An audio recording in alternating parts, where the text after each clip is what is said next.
అదే RTV app వార్తల్ని క్షణాల్లో చదివే అవకాశం ఉంటుంది. ఒక న్యూస్ పేపర్, ఒక టెలివిజన్ ఛానల్ మీ చేతుల్లో ఎప్పుడూ ఉంటాయి. ప్రస్తుతం మనం రాజన్న సిరిసిల్ల జిల్లా మల్కాపూర్ గ్రామంలో ఉన్నాము. ఇక్కడ అయితే తో పాటు కొంతమంది గ్రామస్తులు ఉన్నారు. వీరైతే రుణమాఫీ కాలేదు అని అయితే వీరైతే ఇబ్బందులు అయితే పడుతున్నారు. కొంతమందికి అయితే రుణమాఫీ అయింది, మరికొంతమందికి అయితే రుణమాఫీ కాలేదు, మేము సైతం అర్హులమే అని చెప్పేసి అయితే వీరైతే ఇక్కడ గ్రామ పంచాయతీ దగ్గరికి అయితే రావడం జరిగింది. ప్రస్తుతం మనతో పాటు కొంతమంది రైతులు ఉన్నారు. అసలు వీరి సమస్య ఏంటి అనేది ఒకసారి వారి మాటలు తెలుసుకుందాం. అమ్మ చెప్పండి, ఏంటి ఏమైంది అసలు? మాకు రుణమాఫీ మా భర్తకు మాకు ఇద్దరికి ఉన్నది, కానీ మాకు ఒక్క రూపాయి సుతి ఇది వరకు కాలే.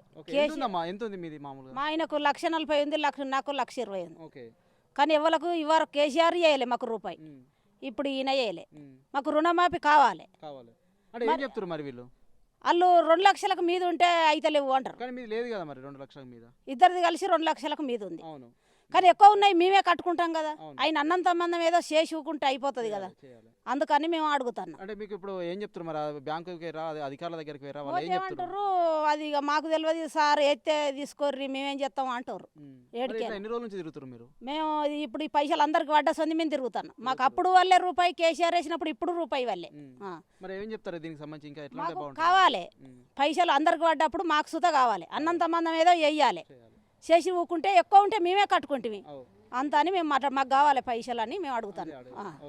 అంటే మీకైతే మరి ఎవరైనా అధికారులు వచ్చిరా? అంతేకాకుండా ఎవరైనా రాజకీయ నాయకులు వస్తారా మీ దగ్గరికి? మా దగ్గరికి ఎవరు రాలే. మేమే పోతే మేము మమ్మల్ని చేయమంటారు అని వాళ్ళు అంటారు. ఓకే, ఇంకా బాబు మీకు అయిందా మరి రుణమాఫీ? ఏం చెప్తారు మీరు? రుణమాఫీ కాలే మాకు. అప్పుడు ఏం జరిగిందంటే కేసీఆర్ వచ్చినప్పుడు అప్పుడు రూపాయి కాలే, ఇప్పుడు ఈసారి వచ్చినప్పుడు రూపాయి కాలే. అప్పుడు ఏంటంటే మాకు 2 లక్షల మీదకి ఉన్నాయి, మా ఇద్దరి పొత్తుల భార్య భర్తలకు 2,30,000 ఉన్నాయి. అవి కావాలని మేము అనుకుంటున్నాం. ఆఫీసులకైనా అని అంతే అంటారు. అక్కంచెల ఏది రాని మేమేం చెప్పాలి? అక్కంచెల ఏదైనా ఆన్సర్ వస్తే మేము చెప్తాం, కానీ ఎక్కువ ఉన్న పైసలు మేమే కట్టుకుంటాం. అవి 2 లక్షలు మాఫీ చేస్తా అన్నప్పుడు చేసి తీరాలి. ఇవి మాకు ఇంతే విషయం. అంటే ఏమేస్తారు మీరు పంటలు మామూలుగా? ఇక్కడ పంటలు వరి, పత్తి, ఇదే పని మాది. మరి ఇప్పుడైతే మరి పని వదులుకొని తిరుగుతున్నారా? ఇప్పుడు వదులుకొని తిరుగుతాను ఆఫీసుల పంటి, తిరిగితే ఎక్కడికైనా కానీ ఏ పని అయితే లేదు. ఎంతమందికి కాలేదండి ఇక్కడ ఈ గ్రామంలో? పట్టేంత మంది 20-30 మంది, చాలా మంది. మరి ఇప్పుడు వ్యవసాయ అధికారులు అయితే వస్తున్నారా మరి ఇక్కడికి? ఎవ్వరు రాలే ఇంతవరకు. అంటే ఇవాళ వ్యవసాయ అధికారులు అయితే వస్తున్నారు, అంటే దీనికి సంబంధించి కొన్ని పత్రాలు అయితే తీసుకుంటామని చెప్పి కొంత ప్రచారం అయితే కొనసాగుతుంది. అంటే మీకు తెలిసిన విషయం? ఇవాళ మేడం వస్తానన్నది, ఏవో మేడం మరి వచ్చి ఏం చెప్తుందో ఏం కథనో తెలియదు. అది కొంచెం అయితే వస్తుందట. అంటే మీరు వెయిట్ చేస్తున్నారు మేడం వస్తే ఏం చెప్తుందో అని? మేడం గురించే వెయిట్ చేస్తాను. మీరైతే వస్తుందని భావించరా? రుణమాఫీ అందరికైనా నాకు అవుతుందని మీరు అనుకున్నారా? అవుతుందని అనుకుంటున్నాం, కానీ ఇక ఏం చెప్తుందో మేడం వచ్చిన వాళ్ళే ఎరకైద్ది. ఓకే, అంటే ప్రస్తుతం అయితే ఇప్పుడు ఇక్కడ గ్రామ పంచాయతీ దగ్గర మేడం కోసం ఎదురు చూస్తున్నారు మీరు? ఎదురు చూస్తాను, అందు గురించే అవి కావాలి మాకు ఖచ్చితంగా. ప్రణీత ఉన్నారు, ఒకసారి వారితో మాట్లాడదాం. మేడం చెప్పండి, ప్రస్తుతం అయితే కొంతమంది రైతులు అయితే మాకైతే రుణమాఫీ కాలేదు అని అయితే కొంత గాబరా పడుతున్న పరిస్థితి నెలకొంది కదా, దీనికి సంబంధించి అంటే ప్రస్తుతం ఎలాంటి గైడ్లైన్స్ ఉన్నాయి మ్యామ్?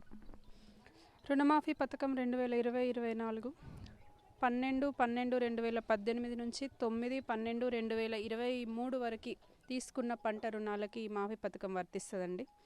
అలాగే ఇప్పటి వరకు 3 విడతల్లో 1,00,000 వరకు ఒకసారి, 1,50,000 వరకు ఒకసారి, 2 లక్షల వరకు ఒకసారి మాఫీ చేయడం జరిగింది. 2 లక్షల వరకు మాఫీ అయ్యి 2 లక్షల లోపల ఉండి ప్రస్తుతం రేషన్ కార్డు లేని వాళ్ళది సర్వే మేము నిర్వహిస్తున్నాము. మన బోయినపల్లి మండలంలో 556 మంది రైతులు ఉన్నారు రేషన్ కార్డు లేని వారు. వారి సర్వే మేము ఇప్పుడు నిర్వహిస్తున్నాము. ఈరోజు అనంతపల్లి గ్రామం ఈ వారం రోజులలో ఈ సర్వే కంప్లీట్ చేసి మేము వాళ్ళ డీటెయిల్స్ ఒక పోర్టల్లో, రైతు భరోసా పోర్టల్లో యాప్లో అప్లోడ్ చేస్తాం. తర్వాత వీళ్ళకి వస్తుంది. 2 లక్షల పైన తీసుకున్న వారికి కూడా రుణమాఫీ వర్తిస్తుంది దీని తర్వాత. అలాగే కొంతమంది ఇప్పటి వరకు కొంతమంది రైతులు ఆధార్ కార్డులో పేరు తప్పుగా ఉంది, క్రాప్లో పేరులో పేరు తప్పుగా ఉంది, తర్వాత భూమి వారి పేరు మీద లేకుండా భర్త పేరు మీద ఉండి భర్త బయటకు వెళ్తే రూల్ తీసుకున్నారు. వాళ్ళవి కూడా కొన్ని గ్రీవెన్సెస్ వచ్చినాయి, వాళ్ళవి కూడా ఒకదాని తర్వాత ఒకటి పరిష్కరిస్తాం. ఓకే, ప్రస్తుతం దీనికి సంబంధించి అయితే అంటే ఎంతవరకు గడువు ఉందండి?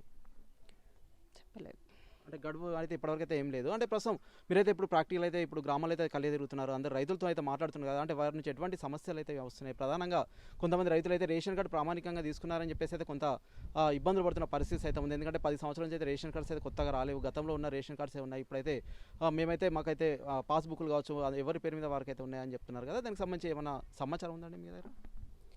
రేషన్ కార్డులో ఉన్న ఎన్ని క్రాప్ లోన్ ఖాతాలు ఉంటే అన్ని ఖాతాలు ఒక కుటుంబం కింద పరిగణించి అమౌంట్ తీసుకోవడం జరిగిందండి. 2 లక్షల పైన ఉన్న వాళ్ళే ప్రస్తుతానికైతే 2 లక్షల పైన ఉన్నాయి, ఇప్పటికీ చేయలేదు. ఇక ముందు చేస్తారు. ఓకే అంటే ఫైనల్గా ఒక విషయం చెప్పండి మేడం, అంటే ప్రస్తుతం అయితే రైతులకు సంబంధించి అయితే ఏం చెప్తారు, అంటే కొంత గందరగోళం నుంచి బయటపడడానికి అయితే ఏం చెప్తారు రైతులకు సంబంధించి రుణమాఫీ గురించి? అందరికీ వర్తిస్తుందండి, బాధపడకండి. ఓకే ప్రస్తుతం మనం అయితే చూస్తున్నాము ఇక్కడైతే కొంతమంది రైతులు అయితే మాకైతే రుణమాఫీ కాలేదని అయితే కొంత ఆధారపడుతున్న పరిస్థితి నెలకొంది. ఏదైనప్పటికైతే మండల వ్యవసాయ అధికారి ప్రణీత అయితే ఇప్పుడు గ్రామాలు అయితే కలియెదురుతున్నారు, అందరికైతే వర్తిస్తుంది. 2 లక్షల వరకు ఎవరైతే రుణాలు తీసుకున్నారో అందరికైతే రుణమాఫీ వర్తిస్తుందని అయితే వారైతే చెప్తున్న పరిస్థితి అయితే మనం చూడొచ్చు. Over to studio. మరిన్ని వీడియోస్ కోసం ఛానల్ ని సబ్స్క్రైబ్ చేయండి, లేటెస్ట్ అప్డేట్స్ కోసం వాట్సాప్ ఛానల్ ని ఫాలో చేయండి అండ్ లింక్ డిస్క్రిప్షన్ లో ఉంది.